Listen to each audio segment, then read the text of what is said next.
What tools or strategies are there that can help measure content effectiveness at scale? If you were to ask 10 different marketing experts how to measure the effectiveness of your content, you'd probably get 10 different answers. And the language they use would be all about views, subscribers, click-through rate, watch time, engagement, impressions. Now those metrics are important and they could be helpful for some strategies, but mostly meaningless if you have the goal of lead generation. I recently had a client experience this firsthand. Someone reviewed her YouTube channel that I produce, and they told her that things weren't going well.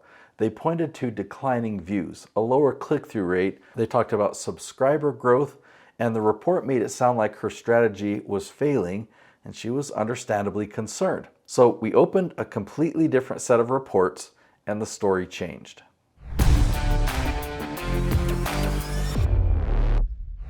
The first thing that I looked at wasn't overall traffic.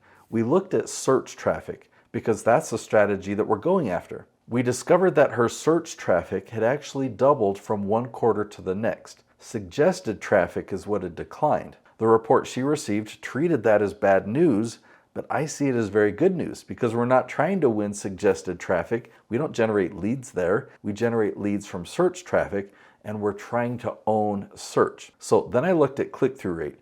Overall, the click-through rate percentage didn't look very impressive, but when we isolated the click-through rate for search traffic, her click-through rate was 9.8%, and that's actually very good. Suggested traffic was only 3.4%, and again, the report called that a problem, but I didn't because suggested traffic isn't the focus. So it's the exact same data, but two completely different stories, not because the numbers changed, but because the strategy is different. One of the biggest mistakes that I see experts make is that they're using tools that were built to optimize for a completely different strategy or a different business model. So there's tools like TubeBuddy or vidIQ or Answer the Public. Those tools aren't necessarily bad, but they're generally helping creators maximize reach, maximize engagement, and maximize ad revenue, but they actually hurt you if you're trying to optimize for lead generation. I'm trying to build thought leaders. I'm trying to generate qualified leads. I'm trying to own categories. So those are two completely different scoreboards. So before you ask, what's the best analytics tool? The more important question is, what am I actually trying to measure? To me, effective content isn't the content with the most views. It's the content that attracts the right audience. It shows up in search, it builds trust, it generates leads, and it continues doing that month after month. So that's effective content. Now let's talk about scale.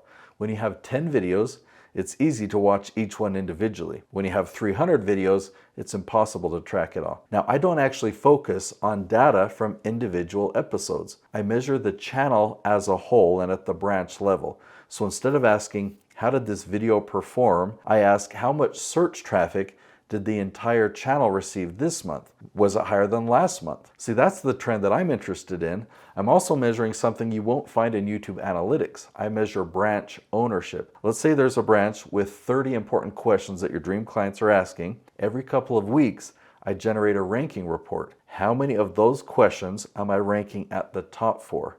Then I compare those results over time. So am I becoming stronger? Am I getting closer to owning that branch? That's the measurement that matters to me. In the beginning, when you find a branch, you can do a competitor analysis and it tells you who you're competing against. But then a few months later, that exact same report becomes a progress report. You watch your rankings improve. You watch your competitors disappear, and eventually you become the strongest channel on that topic. That's content effectiveness. One mistake I see all the time is that creators open the YouTube Creator Studio every morning and they look at their newest video, because that's what YouTube shows you, and they read the comparison that says that this video is performing better than your previous 10, or this one is underperforming. The problem is that report is based entirely on browse and suggested traffic. Your search strategy hasn't had time to work yet. Search traffic takes a little bit more time, and so they're measuring yesterday's algorithm instead of tomorrow's business. Success after 6 months doesn't mean one viral video. Success means looking at 2 or 3 branches and realizing, I now own these. And when people search those topics, they're finding me. And that's a completely different definition of success. One of the reports I rely on most is the competitor analysis.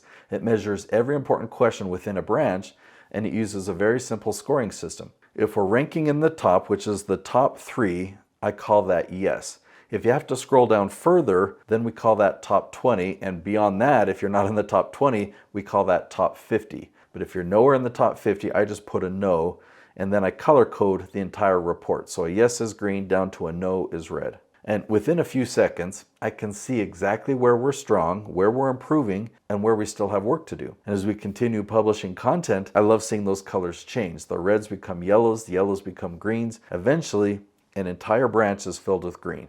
That's when you know that you've achieved category ownership. Now, in the next episode, I'm going to take you behind the scenes and show you what these reports actually look like. It's called What is Topic Domination? I'll show you how I measure category ownership, why ranking across an entire branch matters more than individual videos, and how becoming discoverable across dozens of questions creates predictable business growth. I'll see you in the next episode.